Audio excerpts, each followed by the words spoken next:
सर्वशक्तिमान परमेश्वरका वचनहरूको वाचन संग्रह। परमेश्वरको काम, परमेश्वरको स्वभाव र परमेश्वर स्वयं एक।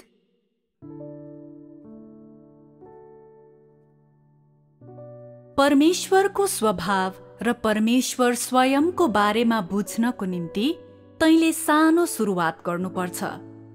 तर कहाँबाट सानो सुरुवात गर्ने? सुरुवात गर्नको निम्ति मैले बाइबलबाट केही अध्यायहरू छानेको छु। तल दिइएको जानकारीमा बाइबलका पदहरू समावेश गरिएका छन्। ती सबै परमेश्वरको काम, परमेश्वरको स्वभाव र परमेश्वर स्वयं बारेको विषयसँग सम्बन्धित छन्। परमेश्वरको काम, परमेश्वरको स्वभाव र परमेश्वर स्वयंको बारेमा बुझ्नको निम्ति तिमीहरूलाई सहायता गर्नको निम्ति मैले विशेष गरी सन्दर्भ सामग्रीको रूपमा यी उद्धृत खण्डहरू भेटाएको छु। यिनीहरूमा सहभागी भएर परमेश्वरले आफ्ना विगतका कामद्वारा कस्तो किसिमको परमेश्वरको स्वभाव प्रकट गर्नु भएको छ र उहाँको सारका कुन पक्षहरू मानिसका लागि अज्ञात छन् भन्ने कुरा देख्न सक्नेछौँ। यी अध्यायहरू पुराना हुन सक्छन्, तर हामीले संगति गर्दै गरेको विषय चाहिँ मानिसहरूसँग नभएका र तिनीहरूले कहिल्यै नसुनेका केही नयाँ कुरा हो। तिमीहरू मध्ये केहीलाई यो कुरा अबोधगम्य लाग्न सक्छ। आदम र हव्वाको कुरा ल्याउनु र पछाडि फर्केर नोआको कुरा गर्नु, त्यही कदमहरूलाई पुनः पछ्याउनु होइन र? तिमीहरूले जे सोचे तापनि यस विषयमा संगति गर्नको निम्ति यी अध्यायहरू धेरै नै लाभदायक छन् र आजको संगतिको निम्ति तिनले शिक्षण मूल पाठ वा प्रत्यक्ष सामग्रीहरूको काम गर्न सक्छन्। मैले यो संगति सकुन्जेलसम्ममा यी अध्यायहरू छान्नु पछाडिको मेरो अभिप्रायहरू तिमीहरूले बुझ्नेछौ। पहिले बाइबल पढेकाहरूले यी केही पदहरू पढेका हुन सक्छन्, तर तिनीहरूलाई नबुझेका हुन सक्छन्। पहिले छोटकरीमा तिनीहरूको समीक्षा गरौँ, त्यसपछि हाम्रो संगतिको दौरानमा हरेकलाई विस्तृतमा हेरौँ। आदम र हव्वा मानव जातिका पुर्खा हुन्। हामीले बाइबलका पात्रहरूलाई उल्लेख गर्नु पर्यो भने ती दुईबाट सुरु गर्नुपर्छ। अर्को चाहिँ नोआ हो, मानव जातिको दोस्रो पुर्खा। तेस्रो पात्र को हो? अब्राहम। के तिमीहरू सबैलाई अब्राहमको कथा थाहा छ? तिमीहरू मध्ये केहीलाई थाहा हुन सक्छ, तर अन्यलाई स्पष्ट थाहा नहुन सक्छ। चौथो पात्र को हो? सदोमको विनाशको कथामा कसको बारेमा उल्लेख छ? लोत। तर लोतलाई यहाँ उद्धृत गरिएको छैन। यसले कसलाई जनाउँछ? अब्राहमलाई। अब्राहमको कथामा उल्लेख गरिएको मुख्य कुरा चाहिँ यहोवा परमेश्वरले भन्नुभएको कुरा हो। के तिमीहरू यसलाई देख्छौ? पाँचौं पात्र को हो? अय्युब। परमेश्वरले उहाँको अहिलेको कामको चरणमा अय्युबको कथालाई धेरै उल्लेख गर्नुभएको छैन र? त्यसो भए के तिमीहरू यस कथालाई धेरै वास्ता गर्छौ? यदि तिमीहरू धेरै वास्ता गर्छौ भने के तिमीहरूले बाइबलमा अय्युबको कथालाई ध्यान दिएर पढेका छौ? अय्युबले भनेका र गरेका कुराहरू के तिमीहरूलाई थाहा छ? तिमीहरू जसले यसलाई सबैभन्दा धेरै पढेका छौ, तिमीहरूले कति पटक पढेका छौ? के यसलाई अक्सर पढ्छौ? हङकङका दिदी बहिनीहरू हामीलाई भन। हामी अनुग्रहको समयमा हुँदा मैले केही पटक पढेकी थिएँ। त्यसपछि तिमीहरूले फेरि पढेका छैनौ? त्यो रोदनकारी छ। म तिमीहरूलाई भन्छु, परमेश्वरको कामको यस चरणमा उहाँले अय्युबलाई धेरै पटक उल्लेख गर्नुभएको छ, जुन चाहिँ उहाँका अभिप्रायहरूको प्रतिबिम्ब हो। उहाँले अय्युबलाई धेरै पटक उल्लेख गर्नुभयो, तर यसले तिमीहरूको ध्यान खिचेन भन्ने कुरा यस कुराको प्रमाण हो कि तिमीहरूमा असल मानिसहरू र परमेश्वरको भय मान्ने तथा दुष्टबाट अलग रहने मानिसहरू बन्ने इच्छा छैन, किनकि परमेश्वरले उद्धृत गर्नुभएको अय्युबको कथाको अपूर्ण धारणामा नै तिमीहरू सन्तुष्ट छौ। तिमीहरू केवल कथा बुझ्ने कुरामा नै सन्तुष्ट छौ। तर अय्युब को हो र परमेश्वरले अय्युबको बारेमा धेरै घटनाहरूमा उल्लेख गर्नुभएको कुरा पछाडिको उद्देश्यलाई वास्ता राख्दैनौ र विस्तृतमा बुझ्न खोज्दैनौ। यदि परमेश्वरले प्रशंसा गरेको त्यस्तो व्यक्तिको बारेमा तिमीहरूलाई चासो छैन भने तिमीहरूले केमा ध्यान दिइरहेका छौ? परमेश्वरले उल्लेख गर्नुभएको यस्तो महत्त्वपूर्ण व्यक्तिको बारेमा तिमीहरूले वास्ता राख्दैनौ वा त्यसको बारेमा बुझ्ने कोसिस गर्दैनौ भने परमेश्वरको वचनप्रतिको तिमीहरूको मनोवृत्तिको बारेमा त्यसले के भन्छ? के त्यो खेदजनक कुरा होइन? तिमीहरूमध्ये धेरैजना व्यावहारिक कुराहरूमा संलग्न हुँदैनौ वा सत्यताको खोजी गर्दैनौ भन्ने कुरालाई यसले प्रमाणित गर्दैन र? यदि तैँले सत्यताको खोजी गरिस् भने परमेश्वरले स्वीकार गर्नुभएका मानिसहरूमा र परमेश्वरले भन्नुभएका पात्रहरूका कथाहरूमा तैँले आवश्यक ध्यान दिनेछस्। तँ तिनीहरूको मापदण्ड अनुसार जिउन सके पनि वा तँलाई तिनीहरूका कथाहरू हृदयस्पर्शी लागे पनि तँ छिटो गएर तिनीहरूको बारेमा पढ्नेछस्, तिनीहरूलाई बुझ्ने प्रयास गर्नेछस्, तिनीहरूको उदाहरण पछ्याउने तरिकाहरू खोज्नेछस् र तेरो क्षमताले भ्याएसम्म गर्नेछस्। सत्यताको चाहना राख्नेले यसरी नै काम गर्नुपर्छ। तर तथ्य यही हो कि यहाँ बसेका तिमीहरूमध्ये धेरैले अय्युबको कथा कहिले पनि पढेका छैनौ र यसले धेरै कुरा बताउँछ।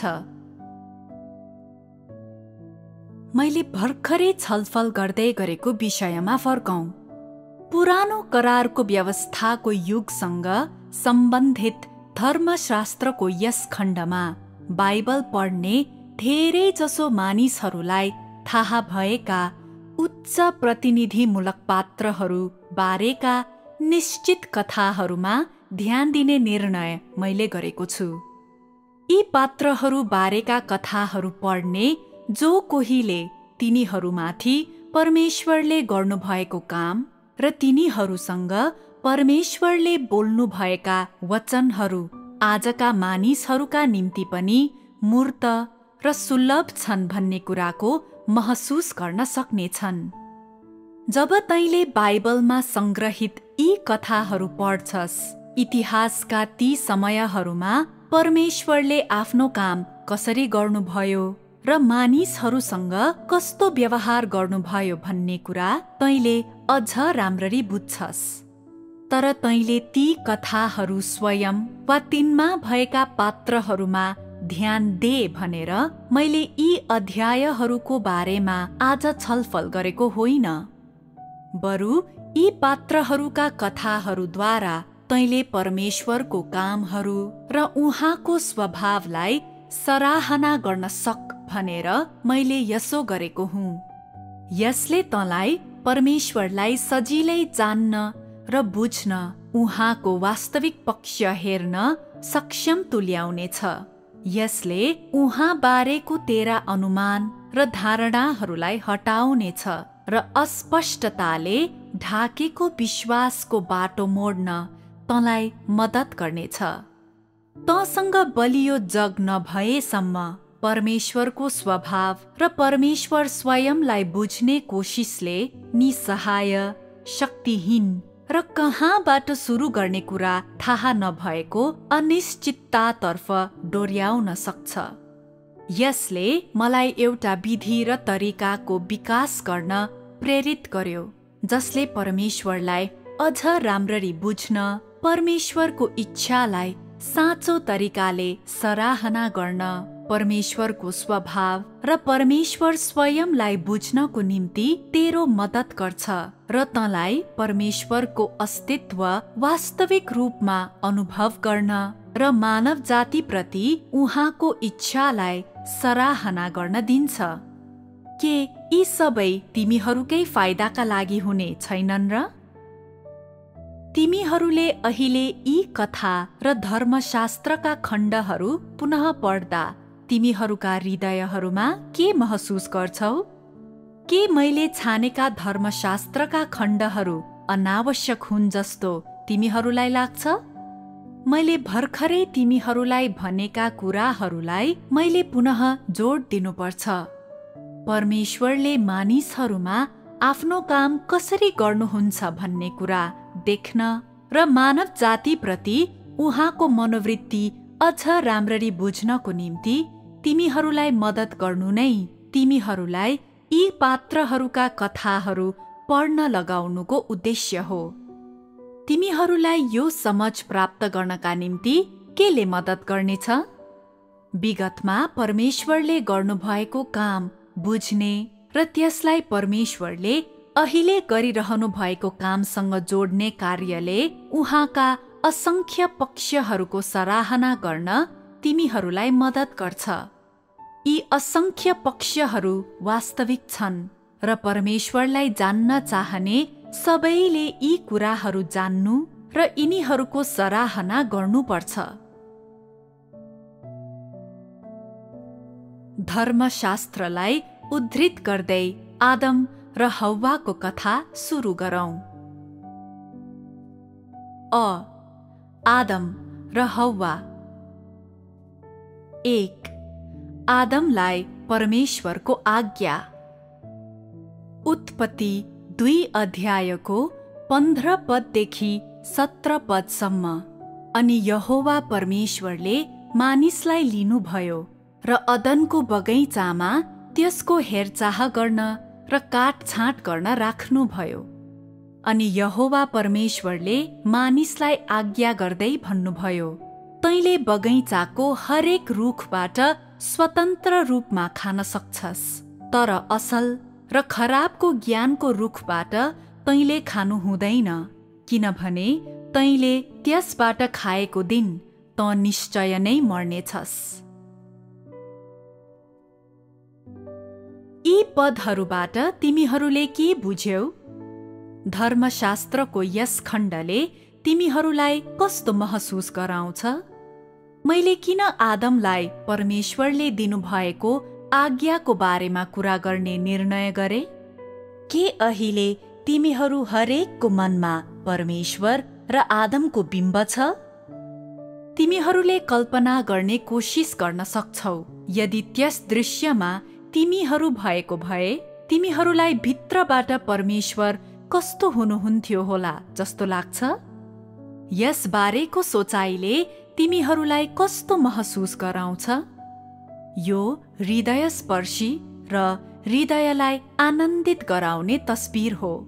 यसभित्र परमेश्वर र मानिस मात्र भए तापनि उहाँहरू बीचको घनिष्ठताले तिमीहरूमा श्रद्धाको भाव भर्दछ। परमेश्वरको भरिपूर्ण प्रेम मानिसलाई सित्तैमा दिइएको छ र यसले मानिसलाई घेर्छ। मानिस निर्दोष र शुद्ध छ अनि भारमुक्त र निर्धक्क रूपमा परमेश्वरको नजरमुनि आनन्दपूर्वक जिइरहेको छ। परमेश्वरले मानिस परमेश्वरको सुरक्षा र आशिषमा बस्दा मानिसप्रति चासो देखाउनुहुन्छ। मानिसले गर्ने र भन्ने हरेक कुरा परमेश्वरसँग छुट्टाउनै नमिल्ने गरी जोडिएका छन् र तिनलाई परमेश्वरबाट अलग गर्न सकिन्न। यसलाई परमेश्वरले मानिसको सृष्टिपछि उसलाई दिनुभएको पहिलो आज्ञा भन्न सकिन्छ। यस आज्ञाले के व्यक्त गर्दछ? यसले परमेश्वरको इच्छाको बारेमा व्यक्त गर्दछ। यसले मानव जातिप्रति उहाँका चिन्ताहरूको बारेमा पनि व्यक्त गर्दछ। यो परमेश्वरको पहिलो आज्ञा हो र यो परमेश्वरले मानिसको निम्ति चिन्ता व्यक्त गर्नुभएको पहिलो पटक पनि हो। यसको अर्थ परमेश्वरले मानिसलाई सृष्टि गर्नुभएको बेलादेखि नै ऊप्रति आफ्नो जिम्मेवारी महसुस गर्नुभयो। उहाँको जिम्मेवारी के हो? उहाँले मानिसको सुरक्षा गर्नुपर्छ, मानिसको हेरचाह गर्नुपर्छ। मानिसले उहाँका वचनहरूमा भरोसा गर्न र तिनको आज्ञा पालन गर्न सक्छ भन्ने कुराको आशा उहाँ गर्नुहुन्छ। यो परमेश्वरले मानिसबाट आशा गर्नुभएको पहिलो कुरा पनि हो। यही आशामा परमेश्वर निम्न कुरा भन्नुहुन्छ, तैँले बगैँचाको हरेक रुखबाट स्वतन्त्र रूपमा खान सक्छस्, तर असल र खराबको ज्ञानको रुखबाट तैँले खानु हुँदैन, किनभने तैँले त्यसबाट खाएको दिन तँ निश्चय नै मर्नेछस्। यी सरल वचनहरूले परमेश्वरको इच्छाको प्रतिनिधित्व गर्छन्। परमेश्वरले उहाँको हृदयमा मानिसप्रति चासो देखाउन थाल्नु भएको कुरालाई पनि यिनीहरूले प्रकट गर्छन्। सबै कुराहरूमध्ये आदम मात्र परमेश्वरको प्रतिरूपमा बनाइएको थियो। परमेश्वरले जीवनको सास फुकिदिनु भएको जीवित प्राणी आदम मात्र थियो। ऊ परमेश्वरसँग हिँड्न र कुराकानी गर्न सक्थ्यो। यसैले परमेश्वरले उसलाई यो आज्ञा दिनुभयो। परमेश्वरले आफ्नो आज्ञामा मानिसले के गर्न सक्छ र के गर्न सक्दैन भन्ने कुराहरू एकदमै सरल तरिकाले बताउनुभयो। यी केही सरल वचनहरूमा हामीले परमेश्वरको हृदय देख्छौं। तर कस्तो किसिमको हृदयले आफैलाई देखाउँछ? के परमेश्वरको हृदयमा प्रेम छ? के त्यहाँ चासो छ? यी पदहरूमा परमेश्वरको प्रेम र चासोलाई सराहना गर्न मात्र होइन, तर घनिष्ठ रूपले महसुस पनि गर्न सकिन्छ। के तिमीहरू सहमत हुँदैनौ? मैले यसो भनेको सुनेर पनि के तिमीहरू यिनीहरू सामान्य वचनहरू मात्र हुन् भन्ने सोच्छौ? जे भए पनि ती त्यति सामान्य पनि छैनन्, होइन र? के तिमीहरूलाई पहिले यसको बारेमा अवगत थियो? परमेश्वरले व्यक्तिगत रूपमा तँलाई यी वचनहरू भन्नुभयो भने तैँले भित्री रूपमा कस्तो महसुस गर्ने थिइस्? यदि तँ मानव नभएको भए, यदि तेरो हृदय कठोर भएको भए, तैँले केही महसुस गर्न सक्ने थिइनस्।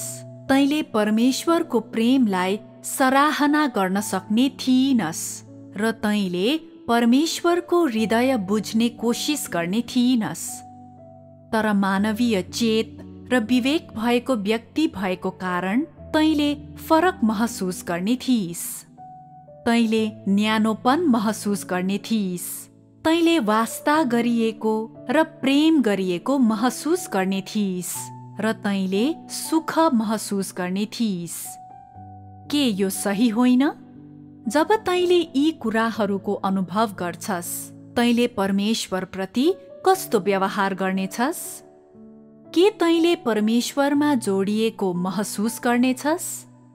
के तैँले हृदयको गहिराईबाट परमेश्वरलाई प्रेम र सम्मान गर्नेछस्?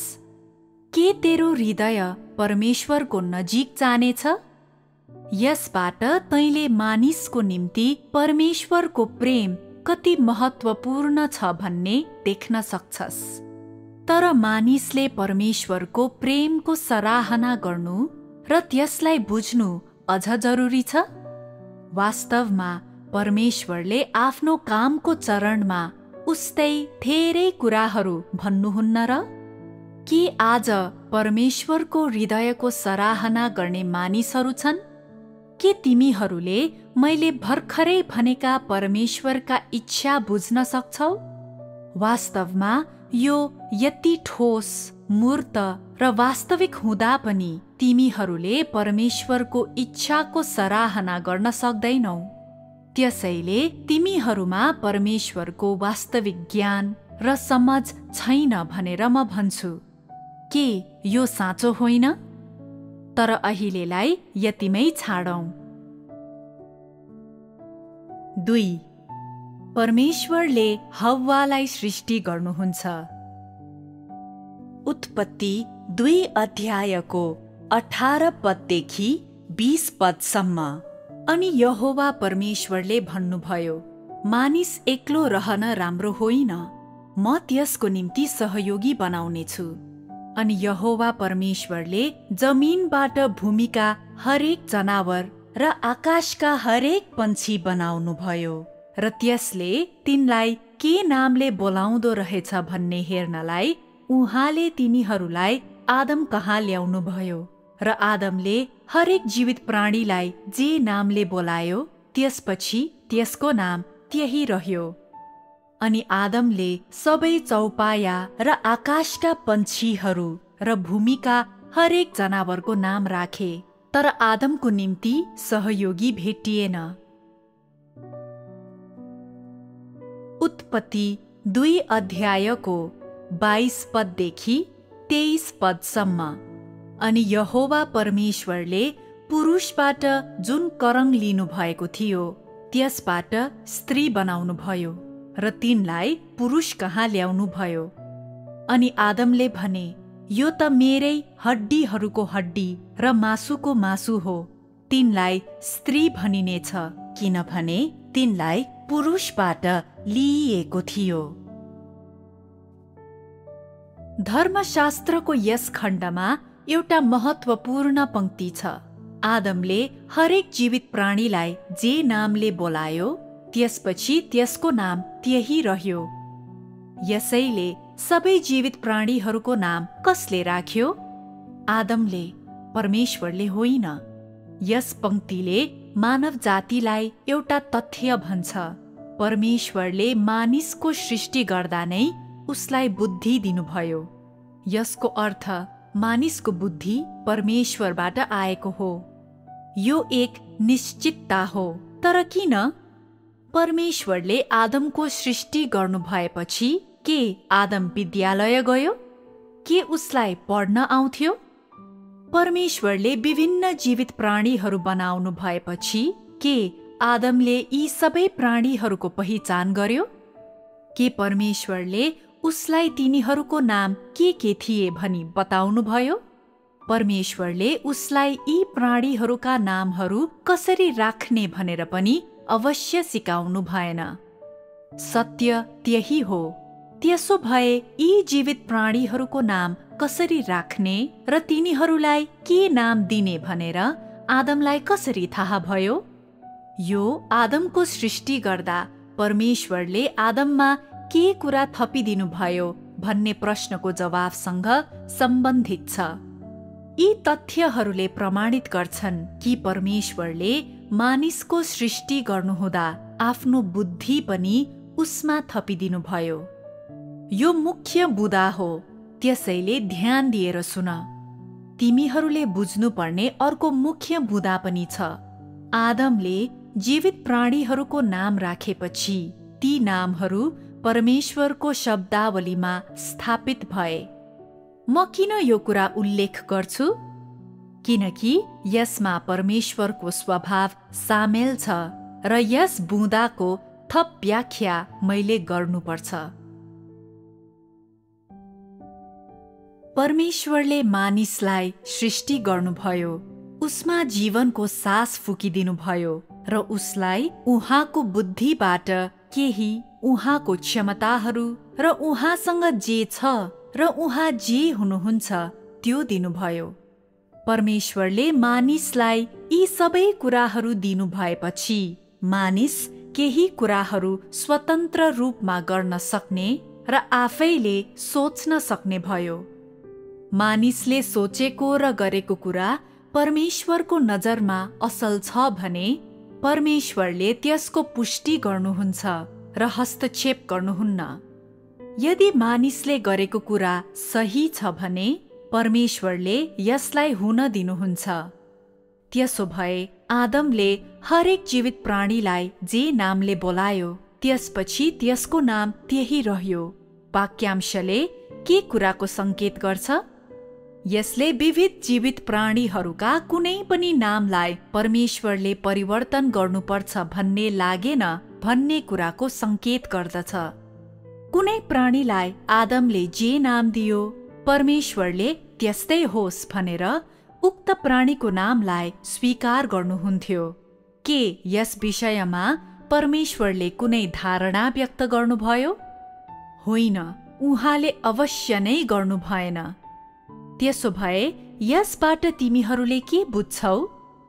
परमेश्वरले मानिसलाई बुद्धि दिनुभयो र मानिसले परमेश्वरले दिनुभएको बुद्धिलाई कुराहरू गर्नको निम्ति प्रयोग गर्यो। यदि मानिसले गरेको कुरा परमेश्वरको नजरमा सकारात्मक छ भने परमेश्वरले कुनै पनि न्याय वा आलोचना नगरी त्यसलाई पुष्टि गर्नुहुन्छ, मान्यता दिनुहुन्छ र स्वीकार गर्नुहुन्छ। यो कार्य कुनै पनि व्यक्ति वा दुष्ट आत्मा वा शैतानले गर्न सक्दैन। के तिमीहरूले यहाँ परमेश्वरको स्वभावको प्रकाश देख्छौ? के मानव जाति, भ्रष्ट व्यक्ति वा शैतानले तिनीहरूकै सामुन्ने आफ्नो नाममा कसैलाई केही गर्ने अनुमति दिन्छन् र? अवश्य नै दिँदैनन्। के तिनीहरूले अर्को व्यक्ति वा तिनीहरूभन्दा फरक अर्को शक्तिसँग यस स्थानको निम्ति लड्लान्? अवश्य नै तिनीहरूले यसो गर्नेछन्। यदि आदमसँग त्यति बेला कुनै भ्रष्ट व्यक्ति वा शैतान भएको भए तिनीहरूले आदमले गरेको कुराको खण्डन गर्ने थिए। तिनीहरूमा स्वतन्त्र सोच्न सक्ने खुबी र आफ्नै अद्वितीय अन्तर्दृष्टि छ भन्ने कुरालाई प्रमाणित गर्नको निम्ति आदमले गरेका सबै कुराहरूलाई तिनीहरूले पूर्ण रूपमा इन्कार गर्ने थिए। तिमीले यसको नाम यस्तो राख्न चाहन्छौ? ठिकै छ, म चाहिँ यसलाई यो नामले बोलाउने छैन, म यसलाई त्यो नामले बोलाउँछु। तिमीले यसलाई टम भन्यौ, तर म यसलाई ह्यारी भन्ने छु। म कति बाठो छु भन्ने कुरा मैले देखाउनु पर्छ। यो कस्तो किसिमको स्वभाव हो? के असभ्य अहंकार होइन? अनि परमेश्वर चाहिँ कस्तो हुनुहुन्छ? के उहाँसँग यस्तो स्वभाव छ? के आदमले गरिरहेको कुरामा परमेश्वरले अनौठो आपत्ति जनाउनु भयो? यसको जवाफ प्रष्ट रूपमा जनाउनु भएन हुन्छ। परमेश्वरले प्रकट गर्नुहुने स्वभावमा तर्क वितर्क गर्ने बानी, अहंकार वा स्वधार्मिकताको कति पनि संकेत छैन। यति कुरा चाहिँ यहाँ स्पष्ट छ। यो सानो कुरा जस्तो देखिन सक्छ, तर यदि तैँले परमेश्वरको सार बुझ्दैनस् भने, यदि तेरो हृदयले परमेश्वरले कसरी काम गर्नुहुन्छ र परमेश्वरको मनोवृत्ति कस्तो छ भन्ने कुरा बुझ्ने प्रयास गर्दैन भने तैँले परमेश्वरको स्वभाव बुझ्दैनस् वा परमेश्वरको स्वभावको अभिव्यक्ति र प्रकाश जान्ने छैनस्। के कुरा यही होइन? के मैले भर्खरै वर्णन गरेको कुरासँग तिमीहरू सहमत छौ? आदमले गरेका कार्यहरूको जवाफमा परमेश्वरले भव्यतापूर्ण तरिकाले यस्तो घोषणा गर्नु भएन, तैँले असल गरिस्, तैँले सही गरिस् र म सहमत छु। उहाँको हृदयमा भने परमेश्वरले आदमले गरेको कामलाई स्वीकार गर्नुभयो, सराहना गर्नुभयो र प्रशंसा गर्नुभयो। सृष्टिदेखि यता परमेश्वरको निम्ति मानिसले उहाँको निर्देशनमा गरेको यो पहिलो कुरा थियो। परमेश्वरको साटोमा र परमेश्वरको खातिर मानिसले यसो गरेको थियो।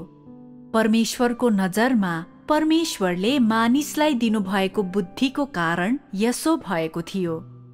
परमेश्वरले यसलाई असल सकारात्मक कुराको रूपमा देख्नुभयो। आदमले त्यस बेला गरेको कुरा मानिसमा परमेश्वरको बुद्धिको पहिलो प्रस्फुटन हो। परमेश्वरको दृष्टिमा यो राम्रो प्रस्फुटन थियो। यहाँ मैले तिमीहरूलाई भन्न खोजेको कुरा यही हो कि परमेश्वरले मानव जाति उहाँलाई प्रस्फुटन गर्ने जीवित प्राणी बनोस् भन्ने उद्देश्यका खातिर नै परमेश्वरले मानिसलाई उहाँसँग जे छ तथा उहाँ जे हुनुहुन्छ त्यो र उहाँको बुद्धि प्रदान गर्नुभयो। उहाँको खातिर काम गर्ने यस्तै जीवित प्राणी देख्न परमेश्वरले चाहिरहनु भएको थियो। 3. परमेश्वरले आदम र हव्वाको निम्ति छालाका लुगा बनाउनुहुन्छ। उत्पत्ति 3 अध्यायको 20 पददेखि 21 पदसम्म। अनि आदमले आफ्नी पत्नीको नाउँ हव्वा राखे, किनभने तिनी सारा जीवितहरूकी आमा थिइन्। यहोवा परमेश्वरले आदम र तिनकी पत्नीका निम्ति छालाका वस्त्रहरू बनाइदिनु भयो र तिनीहरूलाई लगाइदिनु भयो। यस तेस्रो खण्डलाई हेरौं, जसले के उल्लेख गर्छ भने आदमले हव्वालाई नाम दिनुको पछाडि वास्तवमा अर्थ छ। सृष्टि गरिएपछि आदमसँग उसका आफ्नै विचारहरू थिए र उसले धेरै कुरा बुझ्थ्यो भन्ने यसले देखाउँछ। तर अहिलेको निम्ति उसले के बुझ्यो र उसले कति बुझ्यो भन्ने कुराको हामी अध्ययन वा खोजी गर्न गइरहेका छैनौं, किनकि तेस्रो खण्ड छलफल गर्नुको मेरो उद्देश्य त्यो होइन। त्यसो भए मैले जोड दिन खोजेको मूल बुँदा के हो त? यस पंक्तिलाई हेरौं। यहोवा परमेश्वरले आदम र तिनकी पत्नीका निम्ति छालाका वस्त्रहरू बनाइदिनु भयो र तिनीहरूलाई लगाइदिनु भयो। आजको हाम्रो संगतिमा हामीले धर्मशास्त्रको यस पंक्तिको बारेमा छलफल गरेनौं भने यी वचनहरूका गहिरा आशयहरूलाई तिमीहरूले कहिल्यै पनि स्पष्ट रूपमा बुझ्न सक्दैनौ। सुरुमा म केही संकेतहरू दिन्छु। तिमीहरू इच्छा गर्छौ भने आदम र हव्वा बसोबास गरिरहेका अदनको बगैँचाको कल्पना गर। परमेश्वर तिनीहरूलाई भेट गर्न जानुहुन्छ, तर तिनीहरू नाङ्गै भएका कारण तिनीहरू लुक्छन्। परमेश्वरले तिनीहरूलाई देख्न सक्नुहुन्न र उहाँले तिनीहरूलाई बोलाउनु भएपछि तिनीहरू भन्छन्, हाम्रा शरीरहरू नाङ्गै भएका कारण हामीले तपाईलाई भेट्ने हिम्मत गरेनौं। तिनीहरू नाङ्गै भएका कारण तिनीहरूले परमेश्वरलाई भेट्ने हिम्मत गर्दैनन्। त्यसो भए यहोवा परमेश्वरले तिनीहरूको निम्ति के गर्नुहुन्छ?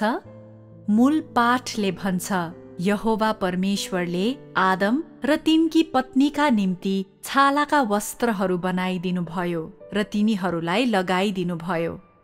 यसबाट परमेश्वरले तिनीहरूको लुगा बनाउनको निम्ति के प्रयोग गर्नुभयो भनेर के तिमीहरू बुझ्छौ? परमेश्वरले तिनीहरूको लुगा बनाउनको निम्ति जनावरको छाला प्रयोग गर्नुभयो। यसको अर्थ मानिसले वस्त्रको रूपमा लगाउन् भनेर परमेश्वरले जनावरको रौँको लुगा बनाउनु भयो। परमेश्वरले मानिसको निम्ति बनाउनु भएको पहिलो पहिरन यिनै थिए। आजको मापदण्ड अनुसार जनावरको रौँको लुगा विलासी वस्तु हो र सबैले यसलाई किनेर लगाउन सक्दैनन्।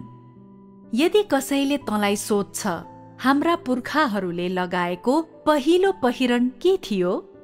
तैँले जवाफ दिन सक्छस्, जनावरको रौँको कपडा।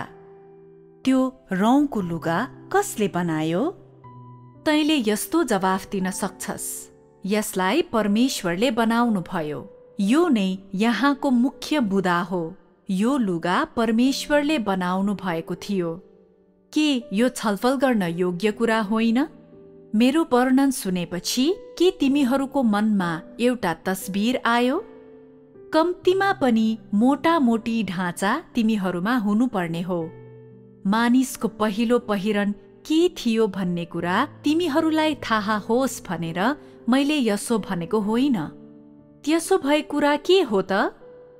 विषय चाहिँ जनावरको रौँको लुगा होइन, तर उहाँले यहाँ गर्नुभएका कुरामा परमेश्वरले प्रकट गर्नुभए अनुसार उहाँको स्वभाव, उहाँसँग जे छ र उहाँ जे हुनुहुन्छ त्यसलाई मानिसहरूले कसरी बुझ्छन् भन्ने कुराको हो।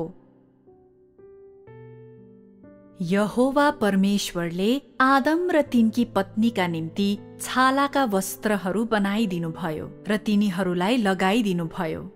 यस दृश्यमा परमेश्वरले आदम र हव्वासँग हुँदा कस्तो भूमिका लिनुभयो भन्ने हामी देख्छौं। यस संसारमा दुई मानव जातिद्वारा मात्र परमेश्वरले आफैलाई कसरी प्रकट गर्नुहुन्छ? कि उहाँले आफैलाई परमेश्वरको भूमिकामा प्रकट गर्नुहुन्छ? हङकङका दाजुभाइ र दिदी बहिनीहरू जवाफ देऊ। बाबुआमाको भूमिकामा। दक्षिण कोरियाका भाइ बहिनीहरू परमेश्वर कस्तो भूमिकामा देखा पर्नुहुन्छ भनी तिमीहरू सोध्छौ? परिवारको शिर। ताइवानका भाइ बहिनीहरू तिमीहरू के सोध्छौ? आदम र हव्वाको परिवारको सदस्यको भूमिका।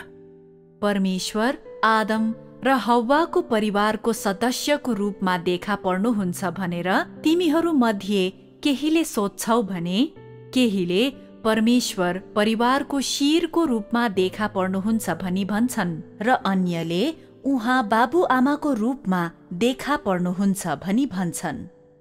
यी सबै धेरै नै उचित छन्, तर म के भन्न खोज्दैछु भन्ने के तिमीहरू देख्छौ? परमेश्वरले यी दुई मानिसको सृष्टि गर्नुभयो र तिनीहरूलाई आफ्नै सङ्गीहरूको रूपमा व्यवहार गर्नुभयो।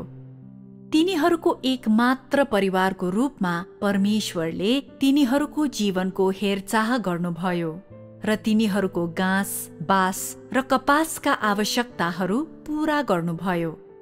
यहाँ परमेश्वर आदम र हव्वाको बाबुआमाको रूपमा देखा पर्नुहुन्छ।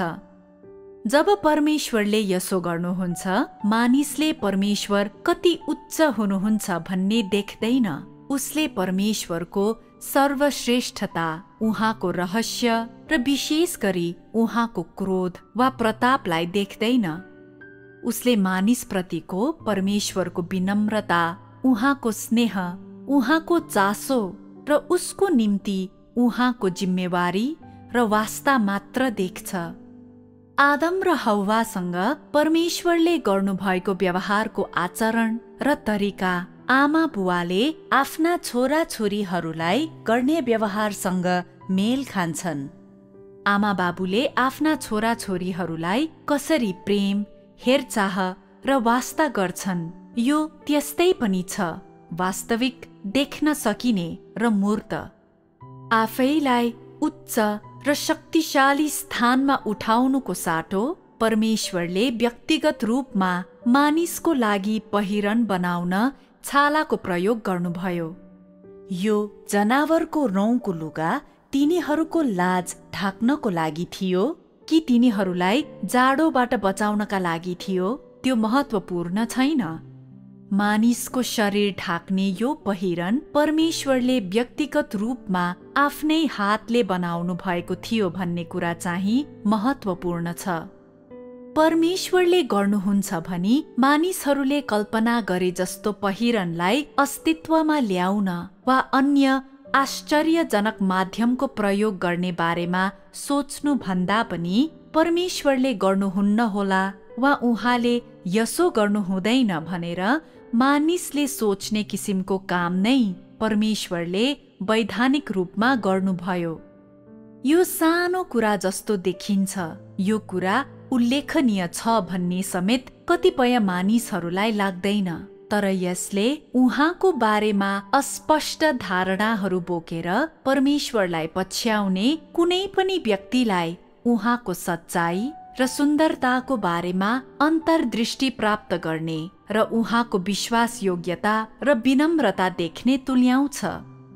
यसले आफैलाई उच्च र शक्तिशाली ठान्ने अत्यन्तै अहङ्कारी मानिसहरूलाई परमेश्वरको सच्चाई र विनम्रताको सामुन्ने आफ्ना घमण्डी शिरहरू लाजले झुकाउने बनाउँछ।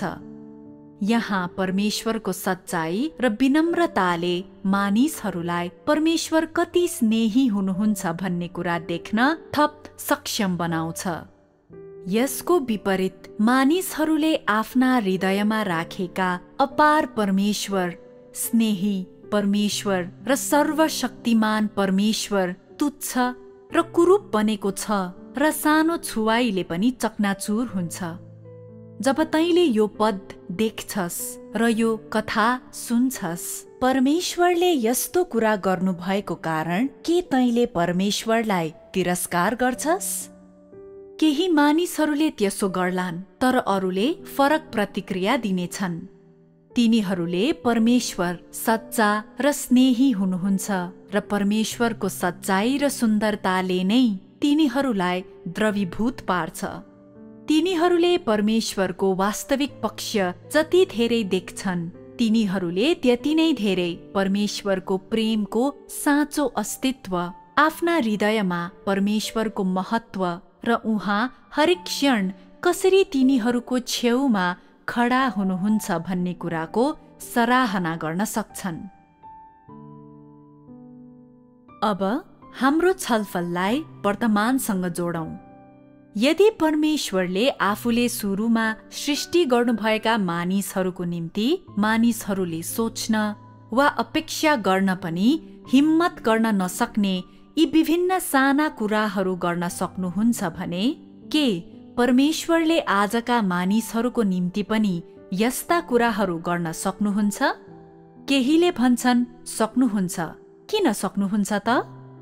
किनकि परमेश्वरको सार बहाना होइन र उहाँको सुन्दरता बहाना होइन।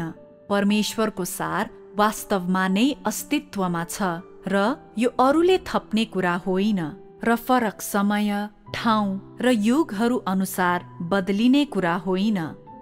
मानिसहरूले सामान्य र नगण्य सोचेका कुराहरू गरेर मात्र परमेश्वरको सच्चाई र सुन्दरतालाई साँचो रूपमा बाहिर ल्याउन सकिन्छ। यो यति सामान्य हुन्छ कि उहाँले यो कुरा गर्न सक्नुहुन्छ भन्ने कुरा मानिसहरूले सोच्न पनि सक्दैनन्। परमेश्वर कपटी हुनुहुन्न। उहाँको स्वभाव र सारमा कुनै पनि अतिशयोक्ति, भेष बदल्ने कुरा, घमण्ड वा अहंकार छैन। उहाँले कहिले पनि सेखी गर्नुहुन्न, तर उहाँले सृष्टि गर्नुभएको मानव जातिलाई विश्वासयोग्यता र निष्कपटताका साथ प्रेम गर्नुहुन्छ, वास्ता गर्नुहुन्छ, हेरचाह गर्नुहुन्छ, अगुवाई गर्नुहुन्छ। परमेश्वरले गर्नुहुने कामलाई मानिसहरूले जति थोरै सराहना अनुभव गरे पनि वा देखे पनि उहाँले यो कार्य निश्चय नै गर्दै हुनुहुन्छ। परमेश्वरसँग यस्तो सार छ भन्ने कुरा जानेर के यसले परमेश्वर प्रति भएको मानिसहरूको प्रेमलाई प्रभाव पार्छ? के यसले परमेश्वर प्रति भएको तिनीहरूको भयलाई प्रभाव पार्छ? मलाई आशा छ तैँले परमेश्वरको वास्तविक पक्ष बुझेपछि त अझ उहाँको नजिक जानेछस् र मानव जाति प्रतिको उहाँको प्रेम र वास्तालाई साँचो रूपले सराहना गर्न सक्नेछस्। साथै तेरो हृदय परमेश्वरलाई दिन सक्नेछस् र उहाँ बारेका सन्देह र शङ्काहरूदेखि छुटकारा पाउनेछस्। परमेश्वरले मानिसको निम्ति सबै कुरा चुपचाप गर्दै हुनुहुन्छ।